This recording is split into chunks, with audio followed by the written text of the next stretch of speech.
So great to welcome you back on stage, and also a really special pleasure for me here to be with the three of you, since you're all in many ways friends of and partners of Norway, of our ministries and Norad in many different ways through the years. Amar, through, for instance, the new climate economy, like you mentioned yourself. Wanjira, as regional director for the World Resources Institute and part of the leadership in Africa. We've cooperated with you in many ways. And then, of course, Mari, and if you permit me, because also the World Bank is in a league of their own, as the biggest and most important development finance institution in the world. And also, I want to start by asking you, Mari, because like Amar really said, if you were to point to one global institution that is crucial for dealing with this, gigantic challenge that we have been presented for, it would be the World Bank. But at the same time, the World Bank is hardly more than its shareholders, right? The direction we give on the board, the financing we deliver, and so on. So I wanted to maybe ask you to challenge the shareholders. And of course, I know that someone in your position have to weigh your words. but I also know that it was announced, and we talked about it, that you will be retiring from your position. It was announced last week. And I've heard that that's a good period to ask a question like that and expect some straight talk. So Mari, what would the World Bank need from its shareholders to deliver on the huge task we're talking about here? Thank you very much for your question. As you know, we are having this big discussion with our shareholders on how the World Bank Group should be evolving its role, given all the challenges that I'm sure we've been hearing all morning. And it is about how do we deliver on development as well as on global public goods. I think that's kind of the big ask out there, and what we are seeing. And thank you to the Nordic. Baltic bloc shareholders also for being a very integral part of this discussion. First question is, should we be changing our mandate? Yeah, and we are having this discussion with the shareholders. And it seems that we've come to an agreement that we probably don't have to change our mandate. Our mandate is still about development. It is about eliminating extreme poverty and achieving shared prosperity, which is really encompassing all the SDGs. But how do you do it and make sure that there is the links to the global public goods? And I think if we heard all of the presentations prior to this, the fact that climate change has an impact on poverty and inequality, and the fact that pandemics,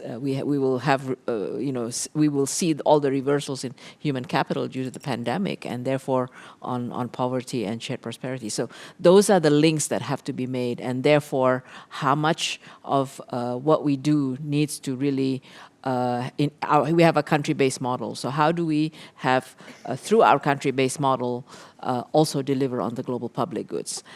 So I think that's kind of one big part of the discussion. And then we have a big discussion about the operational model and the financial model. And I think the only thing I'd like to say at this point is that with our shareholders, I think we need to see the value of a core multilateral funding compared to maybe more bilateral, more trust fund type of funding, non-core, let's say.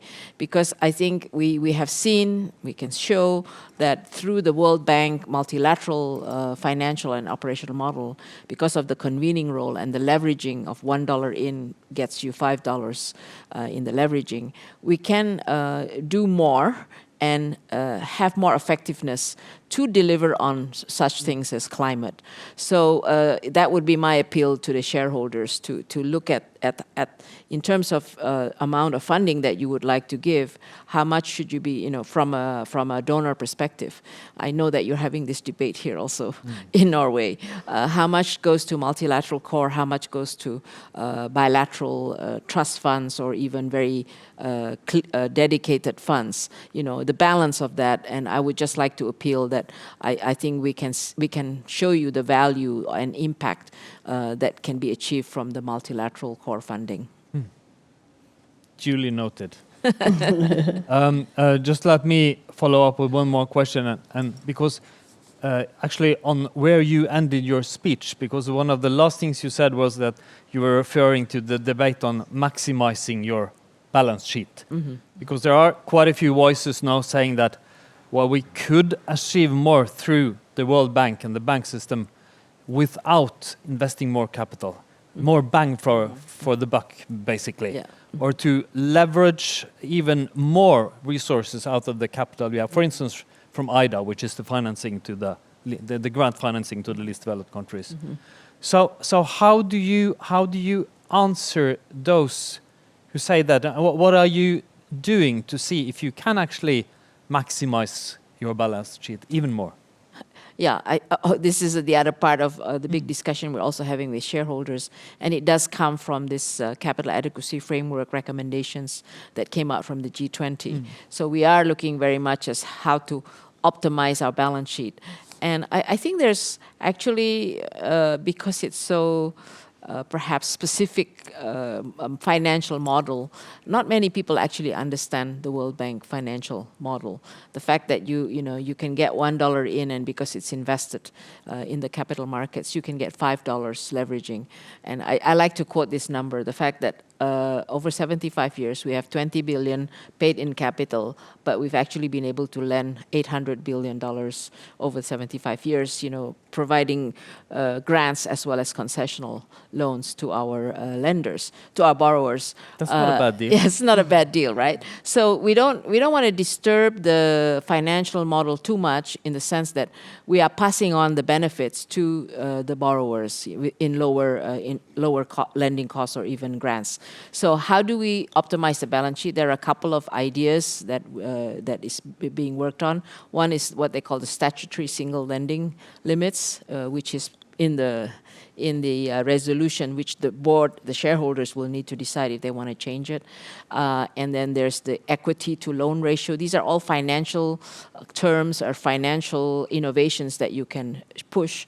I know that Amar has even more ambitious ideas about how to scale up the balance sheet, like on the callable capital, taking more risk. That is a little bit more difficult. And it at the end of the day, if you do go in that direction, you have to make sure, or you have to factor in, is this going to affect your AAA rating or your preferred creditor status? Because the moment that gets affected, then your ability to pass on lower costs to your borrowers is reduced, or even can be eliminated. And I think the other big discussion that we're having is between IDA and IBRD. Whether you want to, there's really the idea that you should not touch what you have now for the low-income countries at the cost of going to the IBRD. But the IBRD, the middle-income countries, right now do need more concessional resources if we're going to be delivering on the global public goods. They're also facing higher borrowing costs because of the higher interest rates. So they will also, the question is, how do we give concessional resources to the middle-income countries? But having said that, I think optimizing the balance sheet is going to not give you the scale that's needed. So we will need to address other ways of getting more resources, which is another big discussion with shareholders. Basically, you can do more, but you also need more money. Yes. Yeah. Thank you. Thanks. Very specifically saying that. And to segue over to Amar, I mean, reading the report that you were part of making and the presentation now is really impressive, and it's like almost like an action plan for financing sustainable development. But allow me also to say that, of course, getting there is at least politically complex, I would say. And I know that you've been around now speaking about it and met with people at a very high level. So I'd like to challenge you maybe to say a few words about the key political recommendations and how it's possible to turn this analysis and plan into global policy that can be put into place. Thank you, Bård. So first thing, let me say that, if you rank science, economics, and politics, the science and the scientists have been very clear and steady for a long time. Economists for a long time, thought of climate action as a cost, and they also thought that you could procrastinate. It's only now that we have begun to change the economics profession. We have spent very little time really focusing on the politics of what it will take. And there are two levels at which politics comes into play. One is the national level, and how do we build, in some sense, consensus at the national level, and the other is the politics at the international level. And the two are, reinforced, but are also different. So at the national level, there is an inherent tension between doing things that pay off in decades when the political cycles are short and when you get turnover, right? It's not an easy thing. It's also, in my view, rather idiosyncratic. And I'll give the case from my own country. At the Glasgow summit, we started the Glasgow summit and the Minister of Environment of India repeated India's age-old story that you guys haven't done enough and, don't come to us. And then the next day, Prime Minister Modi stood up on the speech and said, we have a responsibility. And I commit that we will do what it takes. And since then, India has moved dramatically in terms of its attitudes towards climate action. So it's not for me to speculate on what it takes, but there is a lot of very impressive national leaders. What I'm struck by as an academic is those national leaders don't last necessarily for a long time. Then you have a change. Then what happens? So we have to spend more time on the national politics, in my view. At the international level, what I'm, perturbed by is there are some low-hanging fruit. What are they?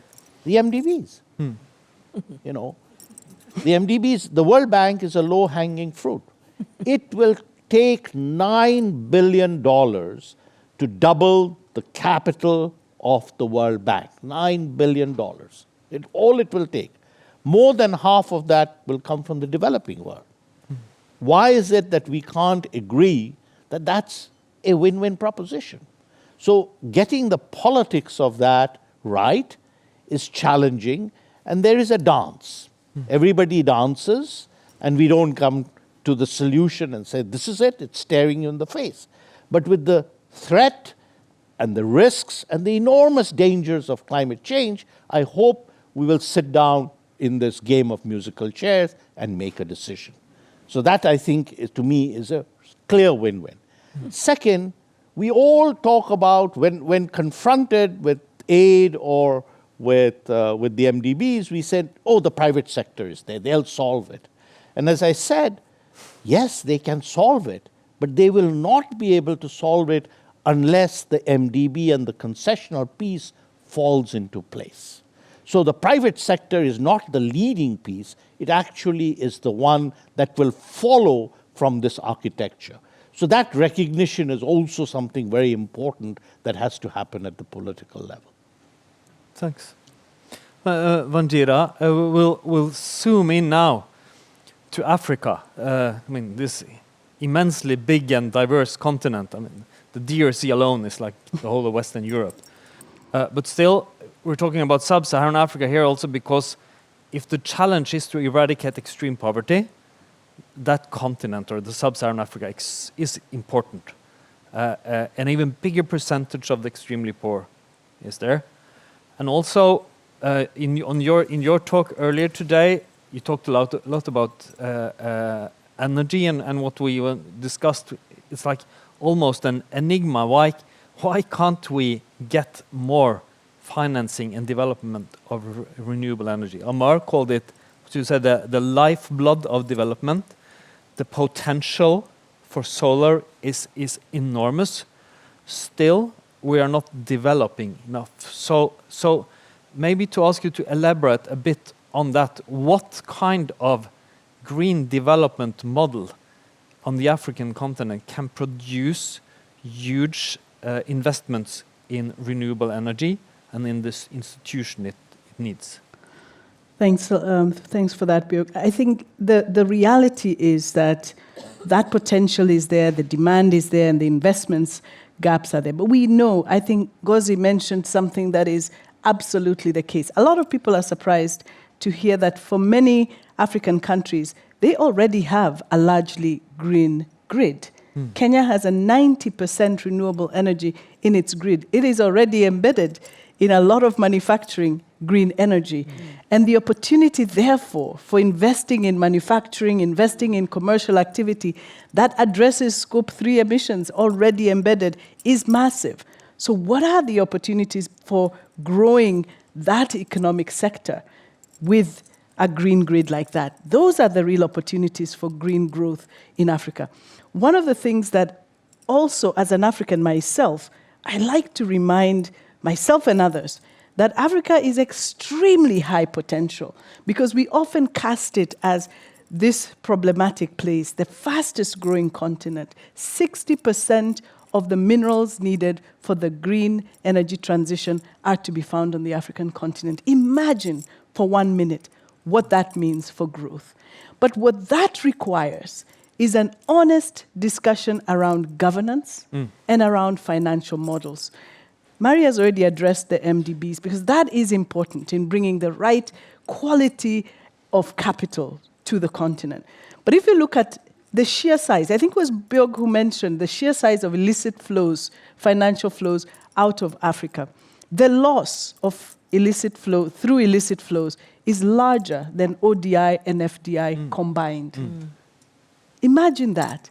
So if we were to invest in plugging those governance holes and gaps, we would already go a long way in ensuring that there are the resources we need that remain on the continent. Look at trade. Ngozi addressed one part of trade, but the idea of fair trade is alive and well. We know today the interdependency with the African continent on the energy sector we've mentioned, on minerals, the mining sector, the cocoa industry. I've been inspired, quite frankly, by the president of Ghana, who's made so much about the fact that between Ghana and Côte d'Ivoire, 60% of all global cocoa is in those two countries. But they only control 10% of the value chain. Why? Where is the fairness in that trade? What is the opportunity, really, for a country like Ghana, not only to maintain more value in those investments, but also to be the producers upscale, up in the value chain of chocolate? We don't see that happening. But yet we know, if I were to ask how many people don't eat chocolate, that's an easier question than would be to ask who does. So those are the real issues. And I think at WRI, for example, we are saying, yes, we will make big bets on forests, we will make big bets on energy and cities, but we've got to look at the levers that make a difference, and that's governance, finance, and economics. Those are the three sectors that will make the difference. Great. You know, I'm going to end by asking a question both to Amar and Wanjira here, because today here in the room you have a lot of people from the Norwegian society involved in global development. Not only ex-politicians, also actual politicians, some top civil servants, people from the different institutions in government dealing with global development, lots of people from the NGO community, top business leaders, some of those who are the most involved in it. If you were to give Norway one piece of advice, just one, very direct and very short, what could we do better? And we know that we do pretty well, so you can skip that part of how well. You can just go directly to what could we do even better. Wanjira. Oh my goodness, that's a big ask. But a couple of things I think are crucial. One is the issue we've discussed about the energy and the cost of finance. What are the opportunities for us to continue to put pressure and build a consensus around the fact that we need quality finance to invest in transformation of the African continent? That's one. And Norway, you may be a small country, but you have big muscles. This is one area where we could definitely do more. And the other, of course, is betting on big initiatives like the protection of the Congo forest. You're already doing some of that. The task ahead is massive. We need to do more. We need to do fewer things and do them much deeper. And I think those strategic partnerships, and I know that Norad is looking in that direction, bet in a few places, bet long-term and deep. Thanks. Amar? Energy and forests. So that's what I call a short and direct answer. Amar, Bhattacharya, Wanjira, Mathai, Mari, Pangestu, thank you so much. Really an honor and a pleasure to have you here at the Norad Conference. Thank you.